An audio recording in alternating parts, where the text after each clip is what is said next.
Hello दोस्तों, कैसे हैं आप लोग। तो चर्चा को आगे बढ़ाएं। हम साइंस में जो नेक्स्ट बात हमें करना है वह बात हमारी है, देखिए यांत्रिकी लगभग हमने समाप्त कर ली। यांत्रिकी में एक दो छोटी मोटी बातें रह गई हैं, वो हम कंप्लीट कर लेंगे, मैं आपको अभी बता दूंगा। उससे पहले हम एक न्यू टॉपिक शुरू करते हैं। यांत्रिकी में कुछ नहीं है, वो आगे आपकी जो भी बातें रह गई हैं वो सारी हमारी बातें आ जाएंगी। तो अब हम लोग पढ़ रहे हैं सर नेक्स्ट चैप्टर की ओर शुरू करते हैं। फिजिक्स में हमने पहला चैप्टर यांत्रिकी के जो महत्वपूर्ण बातें थी वो सारी बातें हमने लोगों ने कर ली। अब हमें करना है कौन सी बातें, अब हम न्यू चैप्टर की ओर बढ़ते हैं। तो हम चर्चा को आगे बढ़ाते हैं, न्यू चैप्टर हम पढ़ते हैं और हमारा जो चैप्टर शुरू होगा उसका नाम है क्या, ऊष्मा। सेकंड चैप्टर हम हीट शुरू कर रहे हैं, ऊष्मा शुरू करते हैं। अब समझते चलिए, ये सारी चैप्टर बहुत ही महत्वपूर्ण है और इनको आपको किस तरीके से समझना है। तो देखिए, ऊष्मा पर अगर हम लोग बात करें तो ऊष्मा क्या होता है, तो उससे पहले आपको टेम्परेचर यानी ताप को पढ़ना पड़ेगा। ताप क्या होता है तब हम ऊष्मा पर जाएंगे। तो हम जानते हैं ताप क्या होता है, तो ताप किसी वस्तु की उष्णता, ताप किसी वस्तु की उष्णता और शीतलता का मापक होता है। शीतलता, टेम्परेचर जो होता है वो किसी भी वस्तु की उष्णता यानी वो कितनी गर्म है, शीतलता यानी वो कितनी ठंडी है, इसके मापक को ही हम लोग क्या कहते हैं, टेम्परेचर। क्योंकि टेम्परेचर है क्या परिभाषा आप लिखोगे टेम्परेचर क्या है, तो आपको समझ में आना चाहिए कि टेम्परेचर क्या होता है, किसी भी वस्तु की उष्णता। तो किसी भी वस्तु की उष्णता और शीतलता का जो मापक होता है उसी को हम लोग क्या कहते हैं, ताप कहते हैं, टेम्परेचर कहते हैं। अब यहां से ऊष्मा की स्थिति बनती है। क्या स्थिति बनती है कि जब दो वस्तुओं में तापमान में अंतर होता है। मान लो एक वस्तु सर आपकी गर्म है, ठीक है, और एक वस्तु आपकी थोड़ी सी ठंडी है। जब इन दोनों वस्तुओं को आप संपर्क में लाते हो तो आप देखेंगे हमेशा इसमें तापमान का जो स्थानांतरण होगा वो उच्च तापमान वाली वस्तु से किधर होगा, निम्न तापमान वाली वस्तु की। दो वस्तुओं के तापांतर के कारण जो तापमान उच्च तापमान वाली वस्तु से निम्न तापमान वाली वस्तु की ओर जाता है, उसी को तो हम क्या कहते हैं, उसी को हम लोग ऊष्मा यानी हीट कहते हैं। ऊष्मा या हीट क्या होता है, दो वस्तुओं के टेम्परेचर डिफरेंस के कारण जो हम देखते हैं, दो वस्तुओं के बीच में जो टेम्परेचर का डिफरेंस होता है उसके कारण उच्च तापमान वाली वस्तु से निम्न तापमान वाली वस्तु की ओर जो ऊर्जा का गमन होता है। और आप देखेंगे जैसे हमारा एक हाथ गर्म है एक ठंडा है, हम इन दोनों को मिला लें तो जो ज्यादा गर्म हाथ है हमारा, वहां से टेम्परेचर कहाँ ट्रांसफर होगा, गर्म वाले की ओर। और कब तक होता रहेगा, जब तक कि इन दोनों का टेम्परेचर क्या नहीं हो जाए, समान ना हो जाए। तो आप देखेंगे जब उच्च तापमान वाली वस्तु से टेम्परेचर निम्न तापमान वाली वस्तु की ओर जाता है तो उसी को हम लोग ऊष्मा कहते हैं। ठीक है, ऊष्मा सर ऊर्जा का ही एक रूप है, एनर्जी है, ये भी अपने आप में ये भी बहुत सारे काम करती है। इसको भी हम ऊर्जा के अन्य साधनों में बदल सकते हैं। इसके अगर हम मात्रक की बात करें तो आप देखेंगे एसआई पद्धति में ऊष्मा का मात्रक जूल होता है। एसआई पद्धति में ऊष्मा का मात्रक क्या होता है, जूल। और सीजीएस पद्धति में इसका ऊष्मा का मात्रक कैलोरी होता है। सीजीएस पद्धति में इसका क्या मात्रक होता है, कैलोरी। कभी कभी सर संबंध पूछा जाता है हमसे पूछा जाता है कि एक कैलोरी में कितने जूल होता है, तो आप बताओगे एक कैलोरी में लगभग 4.186 जूल के करीब होता है। 4.186 जूल। यानी क्या होता है, जब भी हम एसआई पद्धति और सीजीएस पद्धति के मात्रकों की बात करते हैं तो एसआई पद्धति और सीजीएस पद्धति के मात्रकों में संबंध पूछा जाता है तो आप बताओगे कि 1 कैलोरी में 4.186 जूल होता है। ठीक है, इसके साथ साथ सर एक अंतर्राष्ट्रीय मात्रक भी होता है। आपसे पूछा जाएगा ऊष्मा का एक अंतर्राष्ट्रीय मात्रक का नाम बताइए। अंतर्राष्ट्रीय मात्रक, तो अंतर्राष्ट्रीय जो मात्रक है ऊष्मा का वो है VTHU। कई देशों में BTHU का प्रयोग होता था, ब्रिटिश थर्मल यूनिट। इसे क्या कहा जाता है? British thermal unit. तो इंग्लैंड यानी ब्रिटेन में हीट को पुराने समय में किससे मापा जाता था? BTHU से, ब्रिटिश थर्मल यूनिट से मापा जाता था। इसका भी हमें संबंध इनसे बताना चाहिए। तो आपसे ये पूछा जाएगा कि 1 VTHU बराबर 1 ब्रिटिश थर्मल यूनिट बराबर कितना होता है? तो आप कहोगे लगभग 252 कैलोरी। यानी हमने VTHU का संबंध किससे बता दिया? हमने VTHU का संबंध कैलोरी से बता दिया। तो आपको ये समझ में आना चाहिए कि 1 VTHU बराबर कितना होता है? 1 VTHU बराबर होता है 252 कैलोरी। क्लियर बात समझ पाए? तो ये आपको समझना है कि ऊष्मा ऊर्जा का एक रूप है जो हमेशा उच्च तापमान वाली वस्तु से निम्न तापमान वाली वस्तु की ओर गमन करता है, और इसका एसआई पद्धति में मात्रक जूल होता है, सीजीएस पद्धति में मात्रक इसका कैलोरी होता है। और कैलोरी और जूल का जो संबंध है, 1 कैलोरी में 4.186 जूल होता है। कई बार एग्जाम में उन्होंने पूछा है।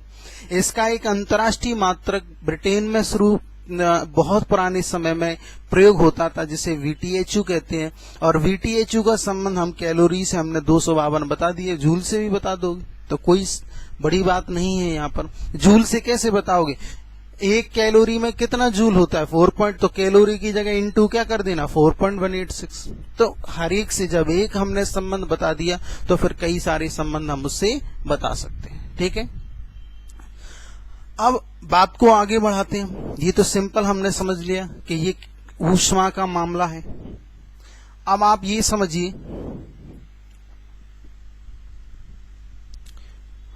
ऊष्मा जो होती है, हीट जो होती है, वो किस किस फैक्टर पर निर्भर करती है? तो हम कहेंगे ऊष्मा तापमान पर तो निर्भर करती है कि जिस वस्तु का टेम्परेचर ज्यादा, ऊष्मा स्थानांतरण की गति भी ज्यादा होगी वहां।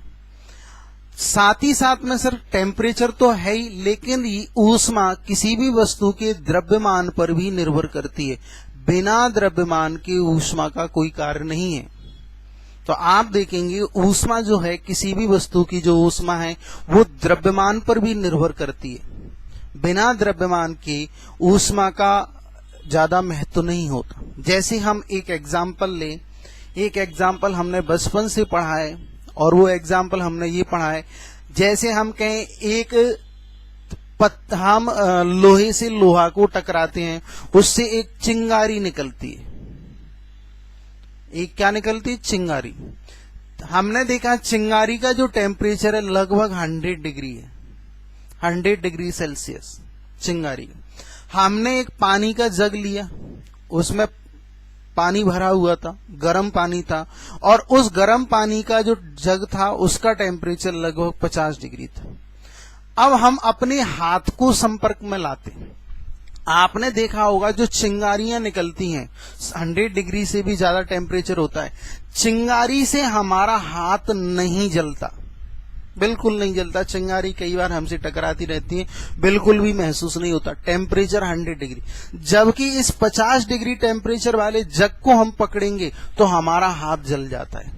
तो पूछा गया है कि चिंगारी से हमारा हाथ नहीं जलता, लेकिन जग से हमारा हाथ जल जाता है, जबकि चिंगारी का टेम्परेचर अधिक है। क्यों?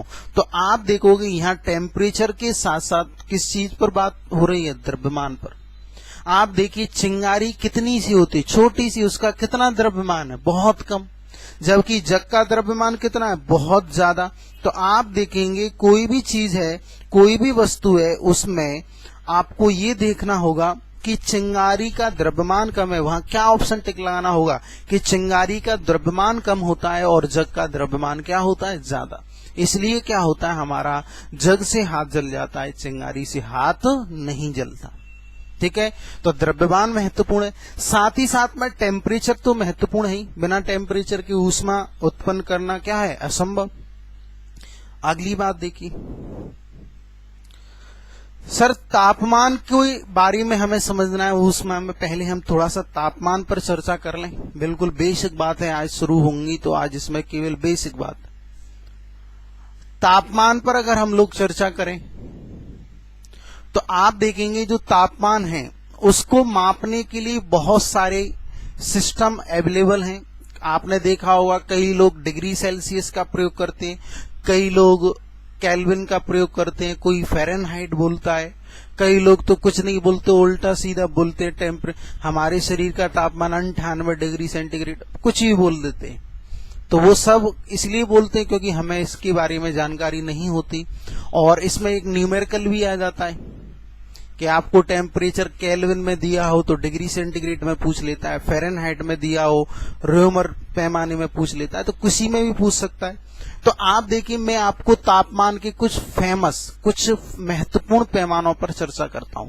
सबसे महत्वपूर्ण पैमाना है वो है आपका टेम्परेचर मापने का डिग्री सेंटीग्रेड पैमाना। अब आपने ये देखा होगा कई बार तो डिग्री सेंटीग्रेड का प्रयोग करते हैं और कई बार डिग्री सेल्सियस का प्रयोग करते हैं। मतलब कुछ भी कहने लगते हैं हम लोग, सेंटीग्रेड भी कहने लगते हैं और सेल्सियस भी कहने लगते हैं। यानी आप देखोगे डिग्री सेंटीग्रेड कह दो या सेल्सियस कह दो,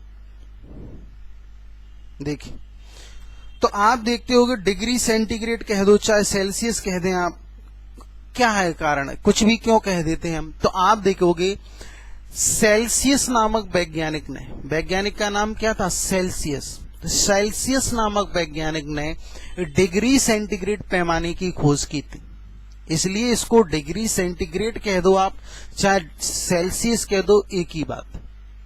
अब हम इन सभी पैमानों की चर्चा कैसे करेंगे, तो हम सभी पैमानों की चर्चा करेंगे जल से। और सबसे पहले हम देखेंगे जल का हिमांक बिंदु, क्योंकि जल से ही हम इनमें कंपैरिजन कर पाएंगे। कोई एक कॉमन चीज तो हमें रखना पड़ेगी। जल का हिमांक बिंदु, जल का भाप बिंदु और दोनों में अंतर। इसी से हम सभी पैमानों का क्या कर पाएंगे, इन सभी पैमानों का हम लोग ये देख पाएंगे। ब्लर हो गया, एक मिनट। इसी से हम ये देख पाएंगे कि आपका कौन सा टेम्परेचर किस तरीके से मापा जाएगा और किस प्रकार हम इसको देखेंगे। देखिए आप, और ये जो तीनों फैक्टर हैं हम वो जल पर ही काम करेंगे, जल के माध्यम से हम इनको समझेंगे। जैसे आप देखिए डिग्री सेंटीग्रेड पैमाने में, कौन सा पैमाना है, डिग्री सेंटीग्रेड पैमाना, इसमें जल कितने टेम्परेचर पर फ्रीज होता है, बर्फ में बदलता है। तो आपने देखा होगा सबसे ज्यादा हम प्रयोग इसी को करते हैं। तो डिग्री सेंटीग्रेड पैमाने में आप देखोगे जल 0 डिग्री सेंटीग्रेड पर क्या होता है, किस में बदल जाता है, बर्फ में। अगली बात पूछेगा वो कि कितने टेम्परेचर पर ये आज थोड़ा दिक्कत दे रहा है। देखिए आपसे पूछेगा कितने टेम्परेचर पर जल भाप में बदल जाता है, तो भाप में कितने में बदलता है बताओ। बॉइलिंग पॉइंट जल का 100 डिग्री सेंटीग्रेड। अब दोनों में डिफरेंस कितना है, तो 100 में से 0 जाएगा, कितना बचेगा सर, 100 बचेगा, अंतर आ गया। ऐसी नेक्स्ट पैमाना, हम एक पैमाना डिग्री फ़ारेनहाइट, यहां भी डिग्री लगती है सर, डिग्री फ़ारेनहाइट पैमाना। डिग्री फ़ारेनहाइट का अगर आप प्रयोग करते हैं तो सर 32 फ़ारेनहाइट टेम्परेचर पर, डिग्री फ़ारेनहाइट टेम्परेचर पर जल किस में बदलता है, बर्फ में। एक ही बात है, अगर आप कह रहे हो 0 पर पानी बर्फ में बदला, अगर हम फ़ारेनहाइट का प्रयोग करेंगे तो फ़ारेनहाइट में 32 पे बदलेगा। तो कोई अंतर नहीं होता, बस यही अंतर है, अलग अलग देशों में अलग अलग तरीके से इनका प्रयोग होता है। आपसे पूछेगा पानी कितने फ़ारेनहाइट पर भाप में बदलेगा, तो आप कहोगे 212 फ़ारेनहाइट। डिफरेंस कितना है, तो 212 में से 32 जाएगा तो लगभग कितनी का अंतर होता है, 180 का। अगला पैमाना केल्विन पैमाना। भैया ये महत्वपूर्ण पैमाना है क्योंकि सर इसमें एक बहुत बड़ा कंफ्यूजन होता है लोगों को ध्यान नहीं देने पर। क्या होता है, भारत में सबसे ज्यादा हम लोग डिग्री सेंटीग्रेड का प्रयोग करते हैं और हम जिस चीज का ज्यादा प्रयोग करते हैं हम उसी के आधार पर ये समझते हैं कि यही होगा। कैसे होगा, जैसे वो हमसे पूछेगा कि एसआई पद्धति में तापमान के लिए किस मात्रक का प्रयोग किया जाता है, तो एसआई पद्धति में तापमान के लिए हम लोग केल्विन का प्रयोग ना कर, किसका, डिग्री सेंटीग्रेड का प्रयोग ना करके किसका प्रयोग करते हैं, केल्विन का। तो एसआई पद्धति, अब हमें क्या लगता है डिग्री सेंटीग्रेड हम बहुत ज्यादा यूज कर लेते हैं तो हमें लगता है यही यूज होगा, तो ये नहीं होता। डिग्री सेंटीग्रेड पैमाने का प्रयोग हम ज्यादा जरूर करते हैं लेकिन एसआई पद्धति में टेम्परेचर को किससे मापा जाता है, केल्विन से। समझ पाए बात को। अब आप देखिए केल्विन का अगर आप प्रयोग करते हैं, आपसे ये पूछा जाएगा कि बर्फ, पानी कितने केल्विन पर बर्फ में बदलेगा, तो आप कहोगे 273 केल्विन, यहां डिग्री नहीं लगती सर। और कितने पर पानी भाप में बदलेगा, तो आप कहोगे 373 केल्विन पर। और दोनों में डिफरेंस कितने का है, तो आप अंतर करके देखेंगे 100 का। 373 में से 273 जाए कितने बचेंगे, 100। एक पैमाना और है महत्वपूर्ण, वो है रोमर। कितने रोमर पर पानी बर्फ में बदल जाता है, तो आप कहोगे 0 डिग्री रोमर पर। और कितने में भाप में बदल जाता है, 80 डिग्री रोमर पर। आपसे पूछेगा डिफरेंस कितने का, तो 80 में से 0 जाएगा, कितने का अंतर है, 100 का, वो 80 का। तो आप ये देखिए ये 4 महत्वपूर्ण पैमाने, और भी होते हैं वो अपने लिए परीक्षा उपयोगी नहीं है। आपको ये समझना है कि ये 4 महत्वपूर्ण पैमाने हैं जिनका प्रयोग आपको समझना है।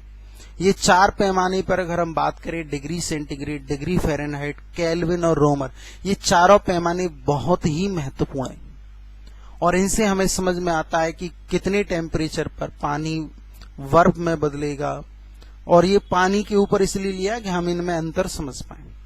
अब ये देखिए आपसे ये पूछा जाएगा कि हम किसी टेम्परेचर को किस में बदलें, कोई एक पैमाना दिया हो तो उसको हम दूसरे टेम्परेचर में कैसे बदलें। जैसे मैं कुछ आपको कॉमन टेम्परेचर बताता हूं। जैसे आपसे कहा जाए कि हमारे शरीर का तापमान कितना होता है, मैं एक उदाहरण से आपको क्लियर करा दूंगा। तो आप जानते हैं हमारे शरीर का तापमान डिग्री सेंटीग्रेड में कितना होता है, 37 डिग्री सेंटीग्रेड, ठीक है। फ़ारेनहाइट में जो बुखार आता है, हमें 100 डिग्री का बुखार आ गया, वो बुखार किस में आता है, फ़ारेनहाइट में। तो आप देखिए हमारी जो बॉडी का टेम्परेचर होता है फ़ारेनहाइट में 98.6 फ़ारेनहाइट होता है, केल्विन में लगभग 310 केल्विन होता है। यानी ये तीनों चीजें एक ही हैं, बस अंतर यह है कि पैमाने अलग अलग।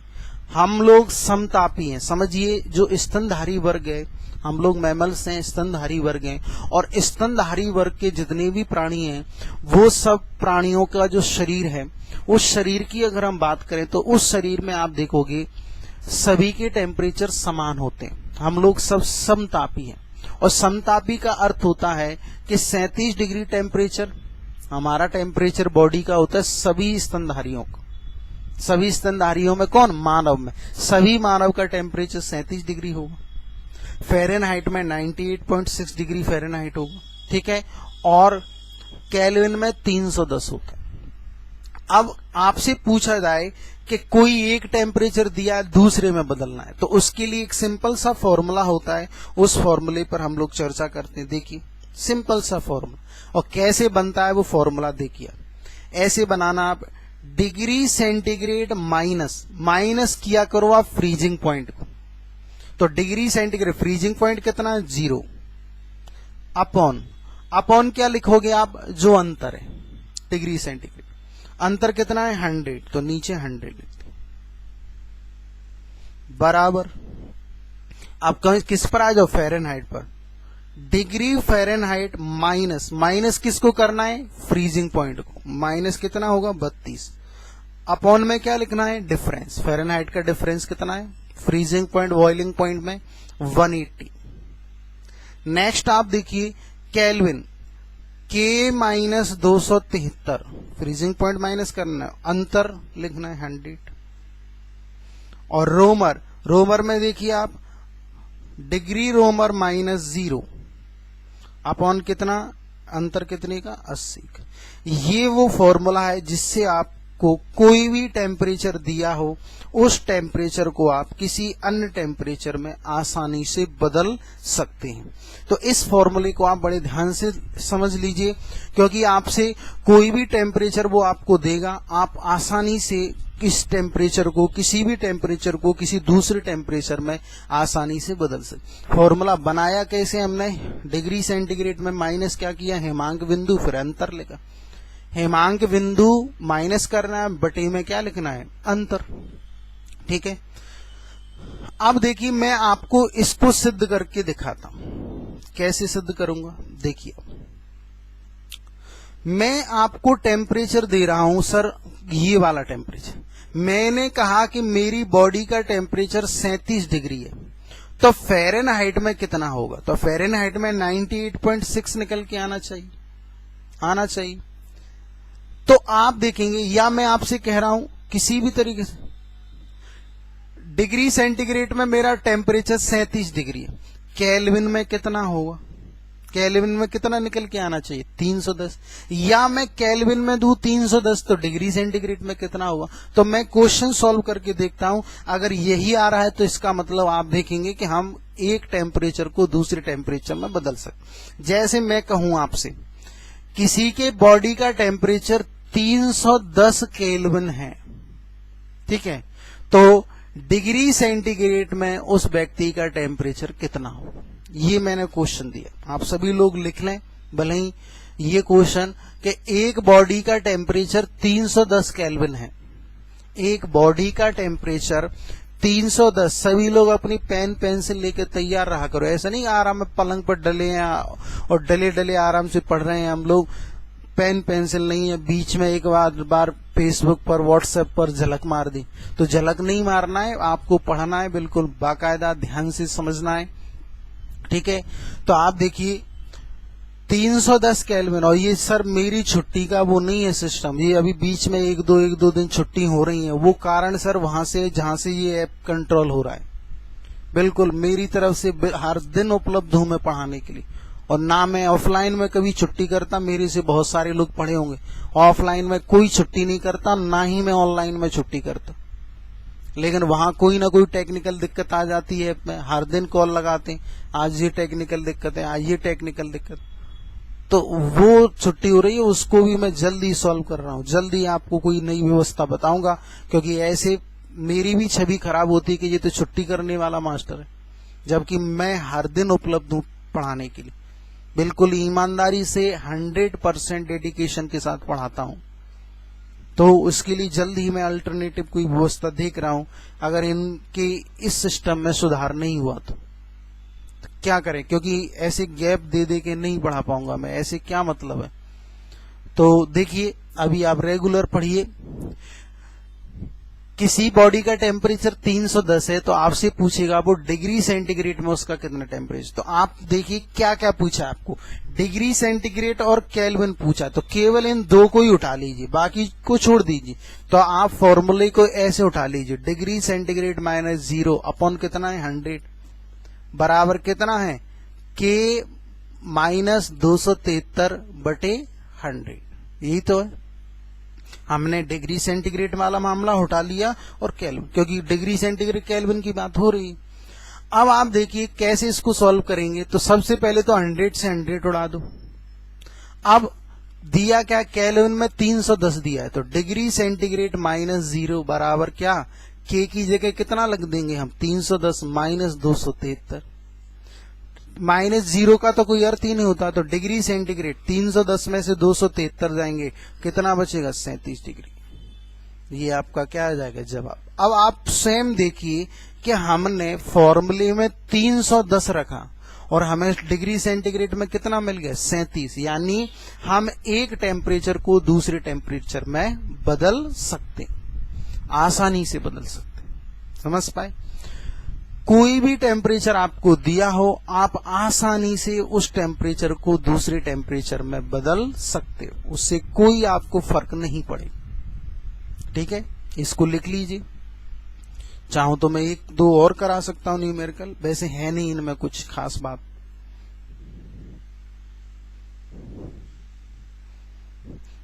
पुरानी क्लास का भी रिवीजन करते रहिए, पूरी बायोलॉजी हो गई उसका रिवीजन करिए, फिजिक्स चल रही है हमारी धनाधन, उसके बाद केमिस्ट्री है।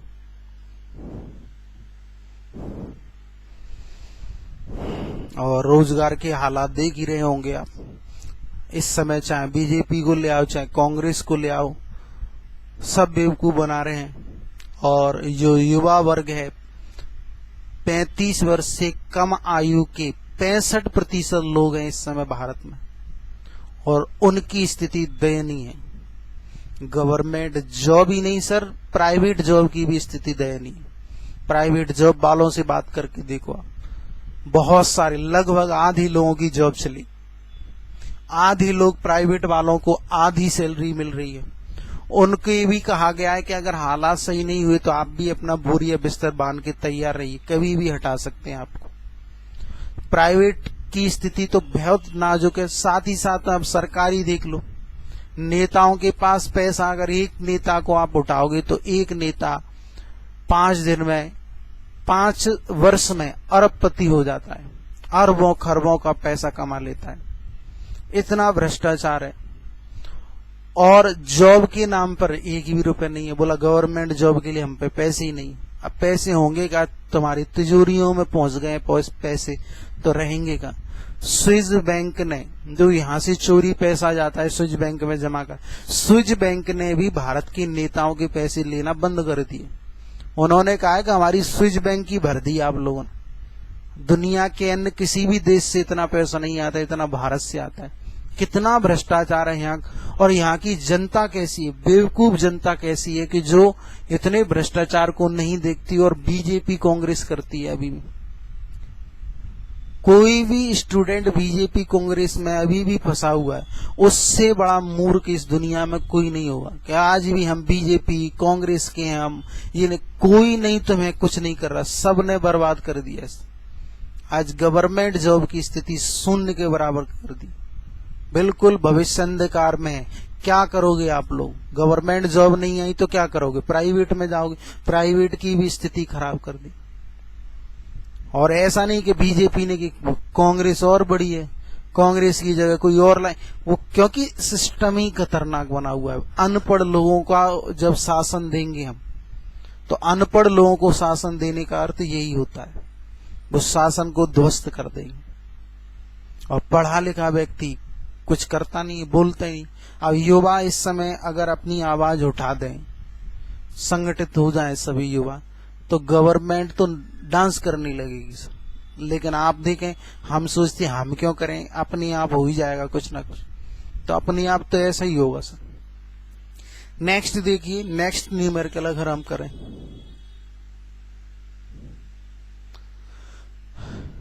मैं आपसे कहूं कि रोमर में टेम्परेचर दिया है सर, रोमर में टेम्परेचर दिया है 40 डिग्री, 40 डिग्री रोमर। ठीक है, तो डिग्री सेंटीग्रेड में कितना तापमान होगा? रोमर में दिया 40 डिग्री, तो डिग्री सेंटीग्रेड, तो आप ऐसा कीजिए, रोमर -0/80 बराबर डिग्री सेंटीग्रेड -0/100। इन दो को ही उठाइए, क्योंकि रोमर डिग्री सेंटीग्रेड की बात कर रहे हैं, तो रोमर और डिग्री सेंटीग्रेड ही उठाइए आप। इसको पहले सिंपल सॉल्व कर लो आप, या नहीं भी करें तो भी देख लेंगे। नहीं कर रहे सॉल्व, वो तो सिचुएशन देखकर आपको करना है। ये आपने उठा लिया, रोमर की जगह कितना रखोगे? 40 -0/80 अपॉन डिग्री सेंटीग्रेड अपॉन 100। -0 का अर्थ तो कुछ होता ही नहीं। इसको काटेंगे, 2 से गया, 2 से इसको काटेंगे 50, तो आप देखेंगे डिग्री सेंटीग्रेड कितना आ जाएगा? 50। तो आप देख पा रहे होगे कि अगर आपको टेम्परेचर रोमर में दिया है तो आप डिग्री सेंटीग्रेड में उसको आसानी से बना पा रहे हो, और डिग्री सेंटीग्रेड में आप देख पा रहे होगे टेम्परेचर कैसे आ गया आपका डिग्री सेंटीग्रेड में 50 डिग्री सेंटीग्रेड आ गया टेम्परेचर। तो एक टेम्परेचर को आप दूसरे टेम्परेचर में आसानी से क्या कर सकते हो, बदल सकते हो। ठीक है, आसानी से बदल सकते हो। एक छोटी सी चीज और देखिए, वो तो बड़ा चैप्टर है, हम आराम से पढ़ते चलेंगे इनको और आराम से ही पढ़ना है, वैकेंसी का था पता नहीं है। अभी रेलवे एनटीपीसी का मामला आ गया तो उसके लिए जल्द ही मामला शुरू करेंगे, आपको बताएंगे कुछ।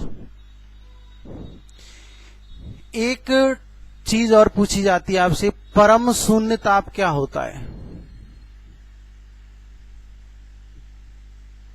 परम शून्य ताप, आपसे मैं कहूं कि दुनिया में मैक्सिमम अधिकतम तापमान कितना हो सकता है, तो आप कहोगे दुनिया में मैक्सिमम जो टेम्परेचर होता है वो होता है इन्फिनिटी। दुनिया में मैक्सिमम टेम्परेचर, आप दुनिया की किसी भी वस्तु को जब गर्म करोगे तो मैक्सिमम उसका टेम्परेचर कितना होता है, इन्फिनिटी। लेकिन आपसे पूछा जाएगा कि दुनिया में मिनिमम टेम्परेचर कितना होता है, मिनिमम। किसी भी वस्तु को या दुनिया की किसी भी पॉइंट पर आप जाएं, मिनिमम टेम्परेचर आप कितना कर सकते हो, और जो मिनिमम टेम्परेचर होता है उसी को हम कहते हैं परम शून्य ताप। एब्सोल्यूट जीरो टेम्परेचर है ये सब, परम शून्य ताप। तो दुनिया में मैक्सिमम टेम्परेचर की कोई गणना नहीं है, क्योंकि आप देखो सूर्य का टेम्परेचर कितना है, सूर्य के केंद्र का अलग है, तो बहुत है। सूर्य से भी गर्म तारे हैं, उनका और टेम्परेचर और ज्यादा है। तो आपसे ये पूछा जा रहा है मिनिमम टेम्परेचर कितना हो सकता है, तो मिनिमम जो टेम्परेचर होता है वही आपका परम शून्य ताप होता है। और परम शून्य ताप की अगर हम बात करें, आप देखिए परम शून्य ताप की अगर हम बात करें तो -273.15 डिग्री सेंटीग्रेड में अगर हम बात करें, -273.15 डिग्री सेंटीग्रेड, इससे कम टेम्परेचर दुनिया की किसी भी वस्तु का नहीं हो सकता। दुनिया की कोई भी वस्तु आप ले लें, इससे कम टेम्परेचर नहीं हो सकता।